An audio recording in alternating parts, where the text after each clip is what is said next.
Të dashurit e me, vëllezër dhe ju motra, e mira gjithmonë duhet të potencohet, gjithmonë duhet të ketë zërin e vetë dhe gjithmonë duhet të jemi për krahës të së mirës. E mira gjithmonë don organizimin e duhur në çdo kohë, sepse në moment kur e mira nuk ka organizim, atëherë e keqja e organizuar e mund atë. Për të mirën, në asnjë kohë dhe në asnjë moment nuk duhet të lodhemi, nuk duhet të bezdisemi dhe nuk duhet të humbim shpresat. E mira nuk ka nevojë për urrëtie.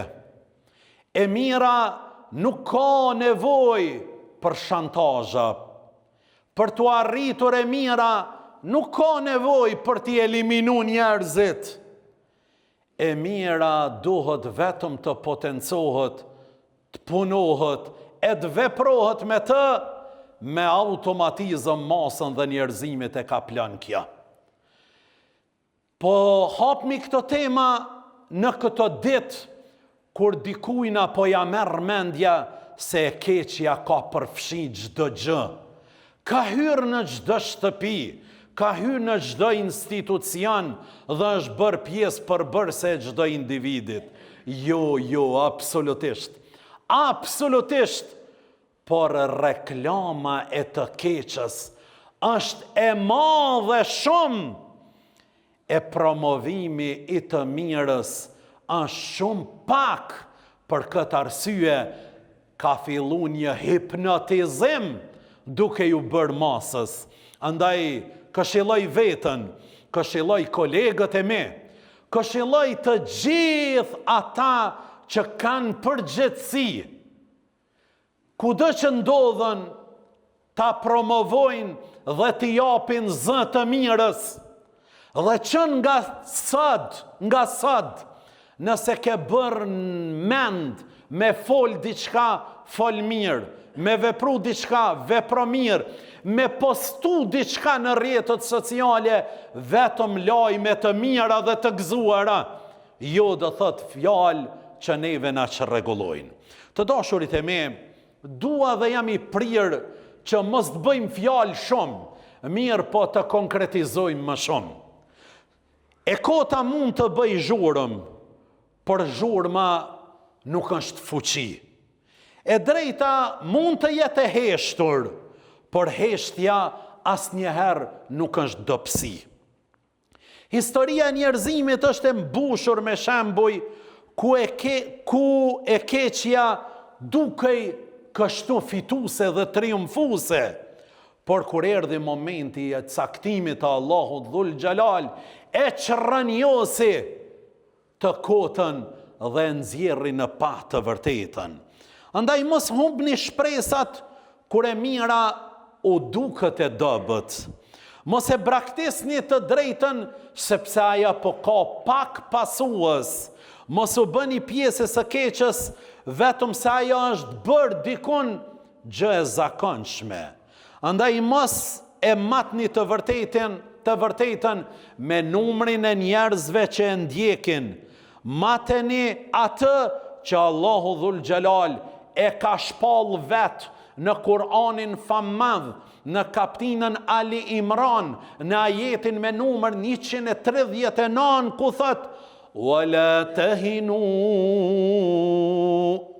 mos u dobësoni.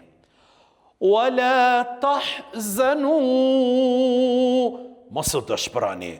"Wa antumul a'launa in kuntum mu'minin", ju keni me qenë të ngritur, triumfus, nëse i besoni të mirës dhe jeni besimtar të vërtet. Ky ajet nuk premton se besimtari nuk do të sprovohet, përkundrazi na mëson se sprova nuk është shenjë e humbjes. Nëse je sprovu me diç, nuk është shenjë se ti ke dështu, është shenjë që Zoti ty të ka në përkujdesje.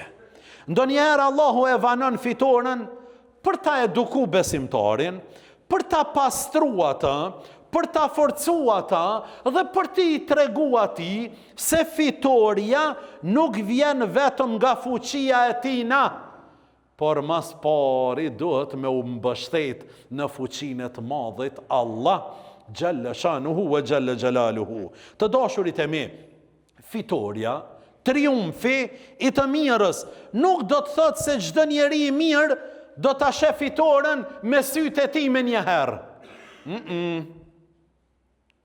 Nuk do të thotë, këtu është edhe një mos kuptim i drejt i trive dhe i trejave.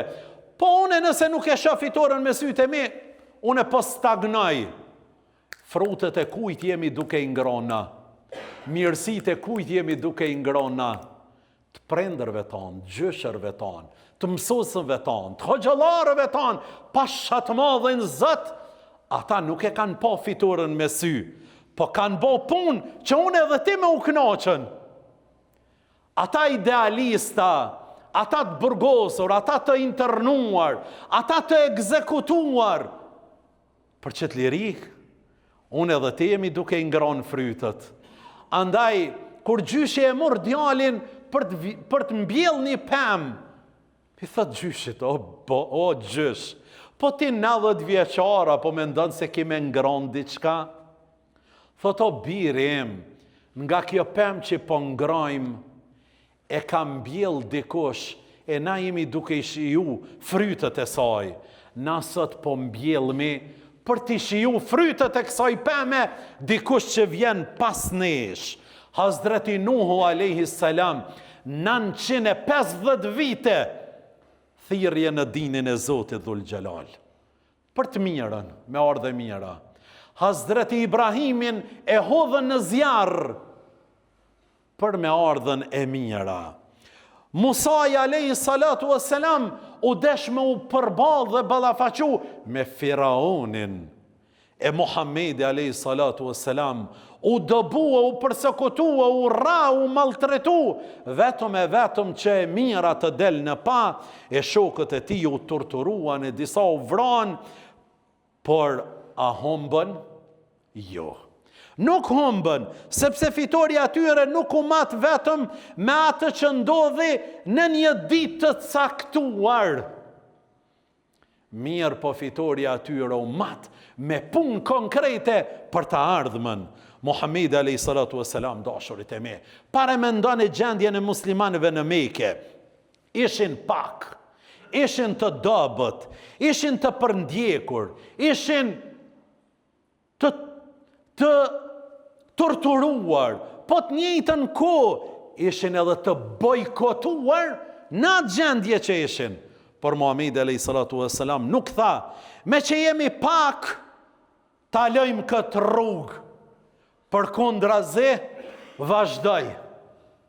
Përkundrazi vazhdoj. Të dashurit e mi, të gjithë ata që në momentet më të rënda kanë vazhdu, ata kanë dalë triumfus.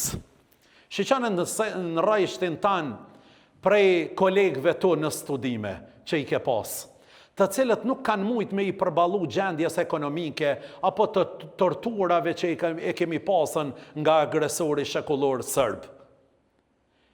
S'kan mujt me duru.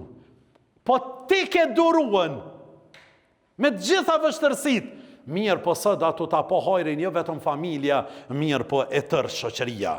Kur bëri hijretin dhe hyri në shpellën Thawr, në atë moment rreziku, Allahu e ka përmend dhe e ka regjistru në Kuranin famëdh fjalën e Muhammed Mustafas që e ka shqiptuan shokët të tij, Hazreti Ebu Bekrit, la tahzan inna Allaha ma'ana. Mos u mërzit, mos u dëshpëro, Allahu është me neve. Ja Rob, mos u mërzit, Allahu është me neve. Kjo është psikologjia e besimtarit dhe kjo është psikologjia që nuk guxon me i mungu besimtarit bashkohor sot. Kur të gjithë shohin rrezikun, ai sheh Allahun.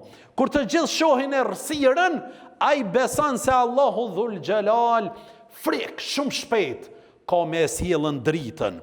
Në Taif, shkoj për t'i ftu njerëzit në islam. Por ata e rrahen, e maltretuan, edhe e larguan. Po nuk u dërzua Muhamedi alayhi salatu vesselam.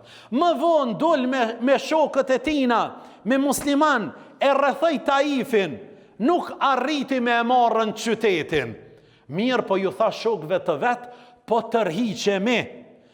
Po tërhiqemi. Por jo çdo tërheqje është humbje. Jo çdo vonesë është dështim. Jo çdo derë që hapët sot do të mbetet e mbyllur për gjithmonë. Jo. Një djalë i ri i quajtur Mus'ab, i cili kishte një mirëqenie ekonomike shumë të mirë në Mekën e ndritshme, kur e pranoi Islamin, ja konfiskun pasurinë, i humbi pasuria, e rrezikoi edhe pozitën, por fitoi diçka më të madhe. Fitoi besimin e Muhamedit dhe e shokëve të tina. Muhammed Mustafaja kur e pa besimin e Musabit, para hijretit në Medine, e dërgoi në Medine atje. Si një lloj me paralajmëru se ka me ardhë dielli i njerëzimit, Muhamedi alayhi salatu wassalam, për ta dërgu lajmin. Dashurit e mi, vëllezër dhe ju motra, në Zot po ju betona, a ju besoj njerëzit? A je besimtar që dikush me e lën një amanet të ti? Po, vallahi ti e bart, pasunin më të madhe, sot na e kemi rrezikun ku? Një kolegës tanë me ja thonë një amanet, një fjalë, si e tu mujt me ja thonë, kujna me ja thonë, nuk ta manë, ma let po e mojnë abdesin dë, prej vaktit në vak se sa fjallën.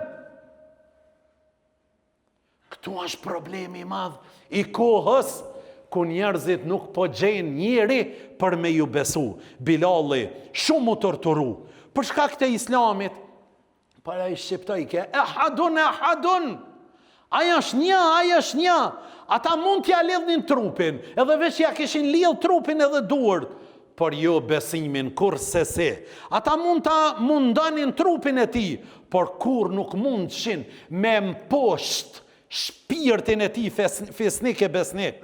Por njeriu që besoj e punoj për të mirën, një dit, Hazreti Bilali, që ky njeri hipi mbi qabe, duke e thirrë ezanin e Muhammedit alayhi salatu wassalam, duke thënë Allahu Akbar, Allahu Akbar.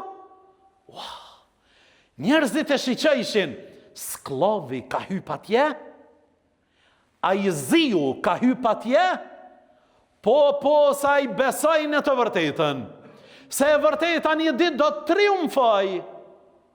Besoj edhe atë moment kur e këshin lidh dure trup, edhe në atë moment kur e këshin nxjerrë në diellin e fort, besoj edhe hypi për t'i thirrën muslimanët, për t'ju bashku Muhammedit alayhi salatu wassalam. Thot profeti, përpiqu për atë që të sjell dobi, kërkon ndihmë prej Allahut dhe kur mos u dorëzo. Islami nuk na mëson olo dhe prit suksesin. Ja.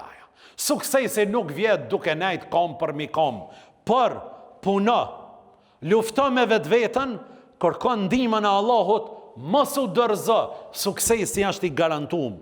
Mos u dëshprani kur e mira duket e dobët dhe e keqja duket e fuqishme. Historia e njerëzimit dëshmon se e keqja mund të zgjas, por nuk mund të zgjas për gjithmonë kurrë. Ndërsa e vërteta mund të sprovohet, por me lejen e Allahut Dhul Xhelal, friko me triumfu. Numri nuk e përcakton të vërtetën. E vërteta nuk bëhet e pa vërtet, për shkak të pakicës së pasuzve të saj. Ne gjithmonë duhet të kemi një gjë parasysh, mos e mat të drejtën me njerëzit, por mati njerëzit me të drejtën. Vëllezër të dashur dhe krejt në fund, historia jone afërt, në vitet e 80-ta dhe në vitet e 90-ta, ishim të dobët, të pakët ishin ata burra dhe ata gra që i besojshin idealit të çlirimit të vendit. Shkau kishte mbjell frigën dhe I kishte hipnotizu njerëzit se unë jam pronari kësaj toke. Mirë po një grupi njerëzve besojshin fuqishëm se një ditë do të vjen liria. Mirë po do të vjen me mund, me sakrificë dhe me angazhem. Ata u bënën zëj të vërtetës. Ata bënën kryengritje. Ata organizuan protesta e demonstrata të ndryshme. Mirë po nga aty lindi edhe ushtria çlirimtare e Kosovës në momentet më të vështira. Në vitin 98, në morsin e 98-ës, kur e tërë familja Adem Jasharit u ekzekutu nga okupatori famkeq sërb, aty filloi lindja e fitores. Aty u mobilizuan të gjithë krah për të vërtetën, sepse e vërteta një ditë do të triumfoj. Andaj sot e gëzojmë këtë liri, një ditë ka qenë ëndër dhe pa besueshme për një pjesë bukur të madhe. Mirë po realitetin sot jemi duke e shijuar ne. Lëvizja e pajtimit të gjaqeve në vitet e 90-ta, vetëm brenda 2 viteve, pa u mbush 2 vite, mbi 2000 diçka familje janë pajtu. Kjo është madhështore të dashurit e mi. Një popull nuk fiton vetëm kur ta mposht armikun. Një popull fiton atëherë kur arrin ta mposht urrejtjen brenda vetvetes së vet. Andaj historia e profetëve na mëson se nota nuk zgjat për gjithmonë. Historia e shokëve të profetëve na mëson se sprova nuk është fundi. Dhe historia e popujve na mëson se padrejtësia nuk zgjat për gjithmonë. Allahu na përdor për hajër dhe për të mirë. Walhamdulillahi rabbil alamin.